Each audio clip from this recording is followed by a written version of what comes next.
বিএনপিকে এত ভয় কেন? প্রশ্ন মির্জা আব্বাসের। সরকার ডিসেম্বরের মধ্যে নির্বাচন করার প্রস্তুতি নিচ্ছে বলেন মির্জা ফখরুল। ডিসেম্বরের মধ্যে জাতীয় নির্বাচনের প্রস্তুতি চলছে বলছেন নির্বাচন কমিশনার। সংস্কার ব্যতীত নির্বাচন দেওয়া হলে জনগণ গ্রহণ করবে না বললেন ফজল করিম। এবং সর্বশেষ জানাবো দাবি নামার পুলিশ সপ্তাহ এবার হচ্ছে কি। দর্শক শুনছিলেন সংবাদ শিরোনাম, এখন বিস্তারিত। বিএনপিকে এত ভয় কেন? প্রশ্ন মির্জা আব্বাসের। বিএনপি স্থায়ী কমিটির সদস্য মির্জা আব্বাস বলেছেন, নির্বাচনের কথা শুনলেই অনেকের গাত্রদাহ শুরু হয়ে যায়। বিএনপিকে এত ভয় কেন? জনগণ যাকে চাই সেই রাষ্ট্র পরিচালনা করবে। নির্বাচনের পর যে দলই ক্ষমতায় আসুক আমরা একসঙ্গে কাজ করব। মির্জা আব্বাস বলেন, জুলাই আন্দোলনে গণহত্যার বিচার হতেই হবে। যারা গণহত্যা করেছে, লুট ছিনতাই করেছে, সম্পদ লুট করেছে, যারা এই দেশে শিশু বাচ্চাদের গুলি করে হত্যা করেছে, তারা কেন যেন বিচারের হাত থেকে রেহাই না পায় সেই বিষয়ে আমাদের সজাগ থাকতে হবে। তবে এই উসিলা দিয়ে নির্বাচন থেকে দূরে সরা যাবে না। সংস্কার, বিচার এবং নির্বাচনী প্রক্রিয়া একসঙ্গে চলবে। বিএনপি সর্বোচ্চ নীতি নির্ধারণী কমিটির এই সদস্য বলেন, বাকশাল উঠিয়ে দিয়ে সর্বদলীয় রাজনীতি চালু করে শহীদ প্রেসিডেন্ট জিয়াউর রহমানের প্রথম সংস্কার করেছিলেন। বাকশালের কারণে হাসিনার রাজনীতির কোনো সুযোগ ছিল না। জিয়াউর রহমান তাকে রাজনীতি করার সুযোগ করে দিয়েছিলেন। সব পত্রপত্রিকা চালু করেছেন, জনগণকে কথা বলার ও ভোট দেওয়ার অধিকার ফিরিয়ে দিয়েছিলেন। পরে বেগম খালেদা জিয়া বহুদলীয় গণতন্ত্র কায়েম করেছিলেন। সরকার ডিসেম্বরের মধ্যে নির্বাচন করার প্রস্তুতি নিচ্ছে বলেন মির্জা ফখরুল।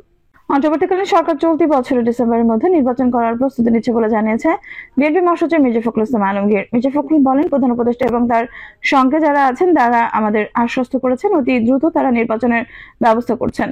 তিনি প্রধান উপদেষ্টা বলেছেন, ডিসেম্বরের মধ্যে নির্বাচন ব্যবস্থা করার জন্য কাজ করছেন। আমরা আশা করব জনগণের যে প্রত্যাশা আছে এটা রোডম্যাপ ঘোষণা করবেন তিনি। সেটার মধ্যে দিয়ে ডিসেম্বরের মধ্যে নির্বাচন সম্পন্ন হবে বলে আমরা প্রত্যাশা করছি।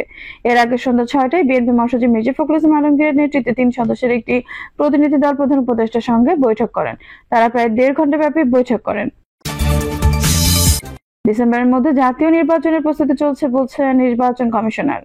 নির্বাচন কমিশনার মোহাম্মদ আনোয়ারুল ইসলাম সরকার বলেছে, আগামী ডিসেম্বরের মধ্যে যাতে জাতীয় নির্বাচন হয় সে লক্ষ্য নিয়ে প্রস্তুতি নিচ্ছে নির্বাচন কমিশন। কমিশনের কাছে ভালো নির্বাচন না করার কোনো বিকল্প নেই। দেশে একটি গ্রহণযোগ্য নির্বাচনের জন্য রাজনৈতিক নেতাদের বিভিন্ন মহলের সহায়তা কামনা করে তিনি আরো বলেন, অতীতের গ্লানি মুছে ফেলতে কি কি করা প্রয়োজন তা আমরা এক্সারসাইজ করে রেখেছি। সংস্কার প্রতিবেদন অনুযায়ী আমরা সিদ্ধান্ত গ্রহণ করব এবং তা অনুযায়ী কাজ করব। আনোয়ারুল ইসলাম আরো বলেন, সবার চাহিদা অনুযায়ী সুষ্ঠু নির্বাচন করতেই হবে, পেছনে ফেরার সুযোগ নেই। তিনি বলেন, মানিকগঞ্জে একটি সংসদীয় নির্বাচনে আসন কামনা হয়েছে। আসন পুনরুদ্ধারে অনেক আবেদন নির্বাচন কমিশনের কাছে এসেছে।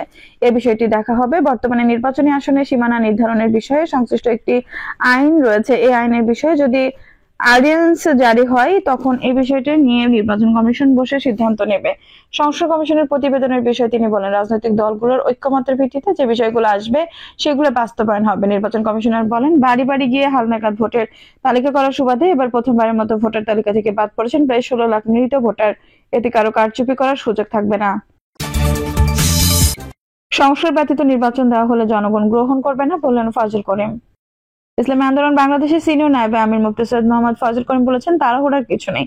নির্বাচনের আগে প্রয়োজনীয় সংস্কার করুন। সংস্কার ব্যতীত নির্বাচন দেওয়া হলে তা প্রশ্নবিদ্ধ হবে এবং সেই নির্বাচন জনগণ গ্রহণ করবে না। তিনি আরো বলেন, আমরা সংখ্যানুপাতিক হারে নির্বাচন চাই। যদি সংখ্যানুপাতিক হারে নির্বাচন হয় তাহলে সংসদে জাতীয় সরকার গঠন হবে, যেখানে প্রতিটি মানুষের প্রতিনিধি সংসদে থাকবে, প্রত্যেকে সংসদে কথা বলতে পারবে। বিএনপি জাতীয় সরকার চায়, আর জাতীয় সরকারের জন্য সবচেয়ে উত্তম পদ্ধতি হলো পিআর সিস্টেমে নির্বাচন। অন্তর্বর্তীকালীন সরকারের কাছে পিআর সিস্টেমে নির্বাচন প্রদানের দাবি করছে। সৈয়দ ফজল করিম বলেন, পার্বত্য শান্তি চুক্তি করাটা খুব ভুল ছিল। একই সঙ্গে পার্বত্য এলাকায় বিদ্যমান সকল কোটা বাতিলের দাবি জানিয়ে মেধা ও যোগ্যতার ভিত্তিতে সকল নিয়োগ সম্পন্ন করার দাবি করেন তিনি।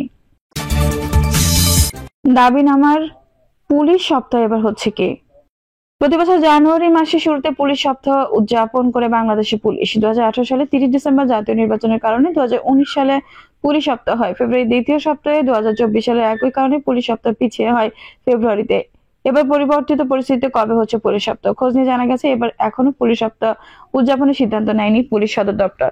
সঙ্গত কারণে পুলিশ সপ্তাহ উদযাপনে বাহিনীটির কোনো ইউনাইটকে প্রস্তুতি গ্রহণের নির্দেশনা দেওয়া হয়নি। কবে নাগাদ হতে পারে পুলিশ সপ্তাহের আয়োজন সেটাও কেউ বলতে পারছে না। পুলিশ সদর দপ্তর সূত্রে জানা যায়, প্রতি বছরই পুলিশ সপ্তাহে প্রধানমন্ত্রী, স্বরাষ্ট্রমন্ত্রী সহ অন্যান্য মন্ত্রী ও সচিবদের সঙ্গে বৈঠকে নিজেদের স্বার্থ সংশ্লিষ্ট একগুচ্ছ দাবি উত্থাপন করে পুলিশ দাবি পূরণের আশ্বাসও দেন দেশের শীর্ষ কর্তব্য ব্যক্তিরা। সেখানে প্রধান অতিথি ভাষণ দেন, সভাপতিত্ব করেন পুলিশের মহাপরিদর্শক আইজিপি। বিভিন্ন কাজে স্বীকৃতিতে স্বরূপ চৌখস কর্মকর্তাদের বিএম ও পিপিএম প্রদান করেন প্রধান অতিথি। স্মার্ট পুলিশ, স্মার্ট দেশ, শান্তি প্রগতির বাংলাদেশ, এই স্লোগানকে ধারণ করে সর্বশেষ গত বছর অনুষ্ঠিত পুলিশ সপ্তাহে প্রধান অতিথি ছিলেন ছাত্র জনতার আন্দোলনে পদত্যাগ ও দেশত্যাগ করা সাবেক প্রধানমন্ত্রী শেখ হাসিনা।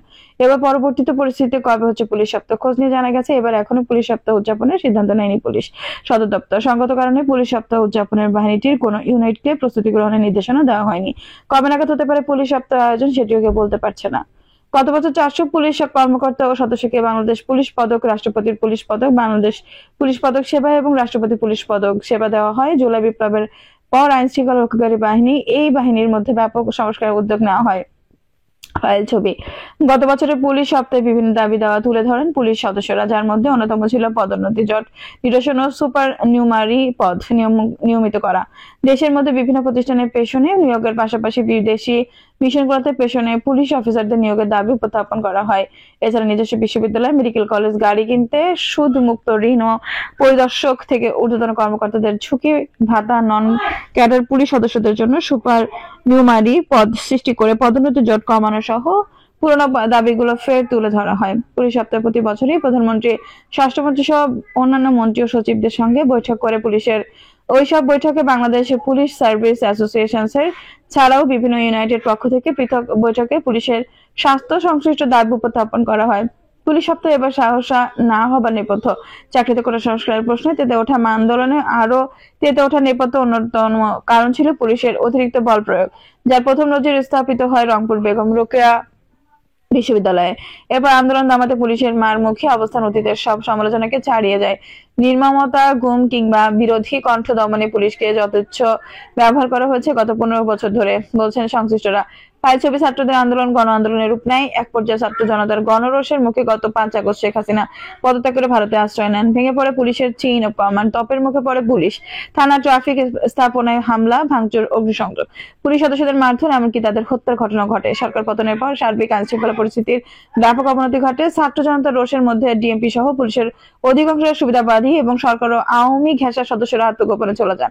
অনেকে হন গ্রেপ্তার। পুলিশ প্রধান, ডিএমপি কমিশনার ও র্যাব প্রধান সহ সব ইউনিটের নেতৃত্বের পরিবর্তন আসে।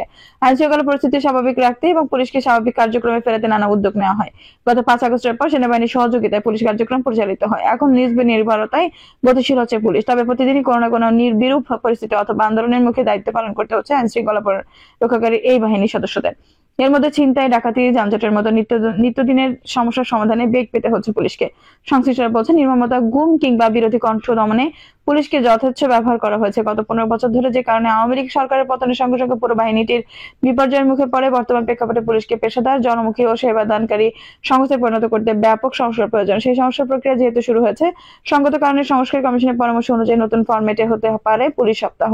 পুলিশ সপ্তাহ কবে হচ্ছে জানতে একাধিকবার যোগাযোগ করা হলেও কোনো বক্তব্য পাওয়া যায়নি পুলিশ সদর দপ্তরের অতিরিক্ত আইজিপি HRM চলতি দায়িত্ব আবু নাসের মোহাম্মদ খালেকের কাছ থেকে। তবে পুলিশ সদর দপ্তর AIG এনামুল হক সাগর ঢাকা পোস্টকে বলেন, এবার কবে নাগাদ পুলিশ সপ্তাহ হবে তা নিশ্চিত নয়, কারণ এবার এখনো কোনো সিদ্ধান্ত হয়নি। আগত সিদ্ধান্ত, তারপর না প্রস্তুতি। সিদ্ধান্ত হলে জানতে পারবেন। ঢাকা মহানগর পুলিশ অতিরিক্ত কমিশনার ফারুক আহমেদ ঢাকা পোস্টকে বলেন, আমরা এখনো কিছু জানি না, নির্দেশনা পাইনি। নির্দেশনা পেলে ডিএমপির পক্ষ থেকে প্রস্তুতি গ্রহণ করা হবে।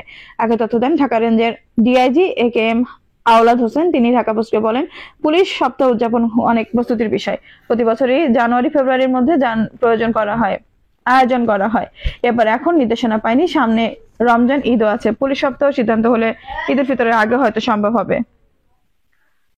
দর্শক, এই ছিল এখনকার সর্বশেষ সংবাদ। নিশ্চয়ই ভালো লাগলো অবশ্যই একটা লাইক দিন, কমেন্টে আপনার মূল্যবান মতামত জানান। সবসময় আমাদের পাশে থাকতে সাবস্ক্রাইব করে বেল বাটনটি অন করে রাখুন। ধন্যবাদ।